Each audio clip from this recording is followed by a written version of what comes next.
The hollow egg. I never liked Easter, not since that year when I was 8.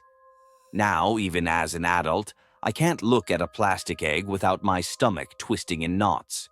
It was supposed to be a normal Easter at my grandmother's house, the way it always was. My cousins and I raced through the backyard, filling our baskets with colorful eggs while the adults chatted on the porch. The sky was a perfect blue, and the scent of fresh-cut grass mixed with the sugary promise of chocolate. Then I found the egg. It was larger than the others, nestled deep beneath a thorny rosebush. The shell was dark purple, almost black, with faint swirls of gold. Something about it sent a shiver up my spine, but curiosity won. I reached into the bush, careful not to prick my fingers, and pulled it free.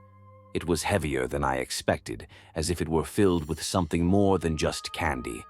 When I shook it, there was no familiar rattle of jelly beans or foil-wrapped chocolates, just a dull, solid thud. I should have left it alone. I pried it open. The moment the shell cracked apart, a foul stench hit me, like rotting meat left in the sun. Inside, instead of candy, there was something small and shriveled, blackened like a burnt walnut. It twitched. I dropped the egg, my heart slamming against my ribs. The thing inside wriggled free, unfolding limbs too long for its tiny body. It had legs like a spider, but its face, God, its face, was something else entirely. It was a child's face, a small, contorted face, frozen in an expression of silent agony. I screamed. No one came. The thing scuttled toward me, impossibly fast. I scrambled backward, my hands sinking into the damp earth. It leapt, clinging to my arm, its tiny fingers digging into my skin. I swatted at it, but its grip was iron tight. I felt a sharp sting, a bite, like tiny needles sinking into my flesh. Then suddenly, nothing. The pain was gone. The thing was gone. My cousins ran past, laughing, their baskets overflowing. My mother called from the porch, telling me to come inside. Everything was normal. But it wasn't. That night, lying in bed, I felt the bite mark throb. When I looked, my skin was unbroken, but something pulsed beneath the surface. I could feel it moving. For weeks, I felt it, crawling under my skin, scratching at the inside of my skull when I tried to sleep. Whispers echoed in my ears, childlike, hungry. And then one morning it was gone. Just gone. I told myself it had been my imagination, a childhood nightmare born from too much sugar and too many ghost stories. I wanted to believe that. Until last Easter. I was at the store buying candy for my niece when I saw it. A dark purple egg, almost black with faint swirls of gold, sitting on the shelf among the bright pastels, waiting. And this time, when I picked it up, it wasn't empty. It was warm, and something inside knocked back. The burrow. I never believed the stories about the Easter Bunny. At least, not in the way kids are supposed to. I thought of it as just another holiday mascot, like Santa or the Tooth Fairy. Fun, harmless, and entirely fake. Then, last Easter happened. I was visiting my parents' house for the weekend, and they insisted on keeping up our old tradition, hiding Easter eggs in the backyard for my little niece, Sophie. My dad and I took turns tucking the plastic eggs into bushes and beneath flower pots while my mom distracted Sophie inside.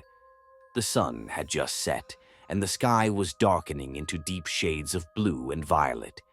That's when I saw the hole. It was near the edge of the yard, right under the old oak tree. A burrow about the size of a basketball, carved into the earth like something had been digging there for years. The dirt around the entrance was disturbed, fresh, as if something had just crawled inside. A rabbit, probably. That's what I told myself. But something about the hole felt wrong. I stepped closer, kneeling down to get a better look. The deeper part of the burrow disappeared into total darkness, an inky black pit that made my stomach twist. I should have walked away. Instead, I grabbed one of the plastic eggs from my basket, a bright pink one, and rolled it toward the entrance just to see if something would come out. At first, nothing happened. Then, deep inside the hole, I heard it. A wet, scratching sound like claws dragging through damp soil. The sound of something moving. I took a step back. My heartbeat thudded in my ears. The scratching grew louder, closer. And then something peeked out. It wasn't a rabbit. At first, I thought it was. The shape was all wrong, though. The head was too large, too stretched. Its fur was patchy, clinging to sickly gray skin. Its eyes were small, black, and sunken, deep into its face like pits. And its mouth, Jesus, its mouth, was lined with sharp, uneven teeth, stained a dark, reddish brown. It sniffed the air. Then it turned its head toward me, slow and deliberate. I stumbled backward, my foot catching on a root. The thing crawled out further, its long limbs jerking unnaturally, like it wasn't used to moving above ground. The front legs were too thin, ending in what looked like long, bony fingers tipped with cracked, yellowing nails, its back legs bent in a horrible, unnatural way. I wanted to run, but I was frozen, my body locked in place by pure terror. Then it smiled, not in a way an animal should. It was too human, too knowing. It opened its mouth, and in a voice that was dry and brittle, like wind through dead leaves, it spoke. Egg. I couldn't breathe, I couldn't think. Then the back door creaked open. Auntie, Sophie's voice rang out, breaking the silence. I'm ready to hunt eggs. The thing's head snapped toward the sound. No, I whispered, finally finding my voice. It started moving, its long limbs carrying it in a lurching, unnatural sprint toward the house. I lunged. I didn't even think, I just acted. I grabbed the closest thing, one of the plastic eggs, and hurled it at the creature as hard as I could. The egg hit the ground in front of it, and the thing stopped. It tilted its head, those sunken black eyes locked on the plastic shell. Then slowly it reached down, curling those horrible fingers around it. It brought the egg to its mouth and bit down. The plastic cracked between its teeth. A shudder ran through its body as if it were savoring the taste. Then, without another sound, it turned and scuttled back into the hole, dragging itself deep into the earth. I didn't move until I heard Sophie's footsteps behind me. Auntie? She asked, tugging at my sleeve. Are you okay? I turned, forcing a smile. Yeah, sweetheart, I lied. Let's go find your eggs. But as I led her away, I glanced back at the burrow. The hole was gone.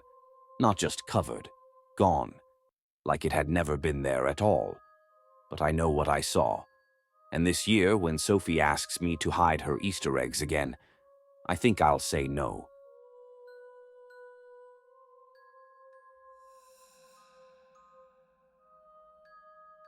The Cursed Hunt.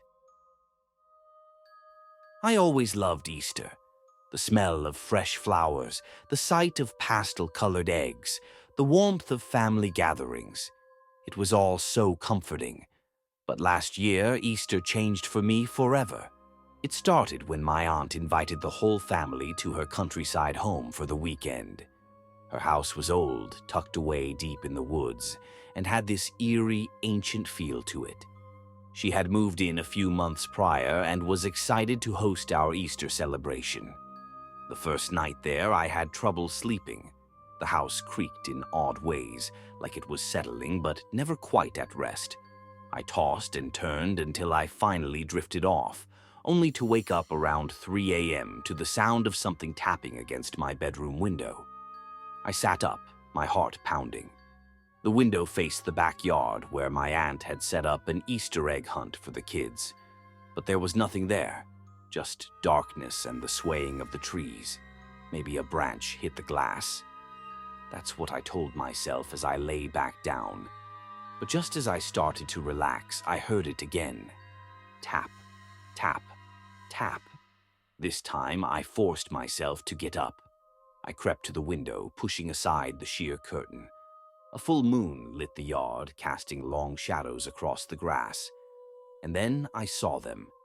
The eggs, hundreds of them scattered across the yard, glowing faintly in the moonlight. But these weren't the colorful plastic eggs we had placed earlier that evening. They were pale, cracked, and moving ever so slightly. A chill ran down my spine. I turned to wake my brother, who was sleeping in the bed across the room, but when I shook him, he wouldn't wake up. His breathing was shallow, his face pale. I grabbed my phone and turned on the flashlight, but the moment the beam hit the yard, the eggs began to shake violently. A low, guttural sound filled the air, like dozens of voices whispering at once. My stomach turned as the eggs started to split open. Something was inside them. Long, thin fingers emerged from the cracks, followed by slick, black limbs. The creatures inside were small, no larger than rabbits, but their bodies were twisted, hunched over with jagged teeth lining their oversized mouths. Their eyes, empty pits of darkness, locked onto me. And then they moved. They scrambled across the grass, their sharp claws clicking against the stones as they made their way toward the house. Toward me. I stumbled back, slamming the window shut, just as the first creature leaped at the glass, its claws screeching against the pane. More of them followed, piling onto each other, their tiny hands slapping the window as if they knew I was there. I wanted to scream, but my throat was dry. I turned to wake my parents, but just as I reached for the door, I heard another sound, something coming from inside the house. A soft scraping, like nails dragging along the wooden floor. I turned slowly, my heart hammering against my ribs. The closet door across the room was cracked open, and from the darkness within I saw it. A single bloodshot eye staring back at me. The door creaked wider, and I finally found my voice. I screamed. The next thing I remember, my parents were shaking me awake. It was morning. Sunlight streamed through the window, and the yard was empty. No eggs, no creatures, no sign that anything had happened. My brother stirred in bed, groggy but fine. I tried to tell them what I saw, but they dismissed it as a bad dream. The Easter egg hunt went on as planned, the kids laughing and running through the yard. But when my little cousin picked up a particularly large egg and held it up to me with a grin, I felt my stomach drop. It wasn't plastic. It was pale, cracked, and I swore I saw something shift inside.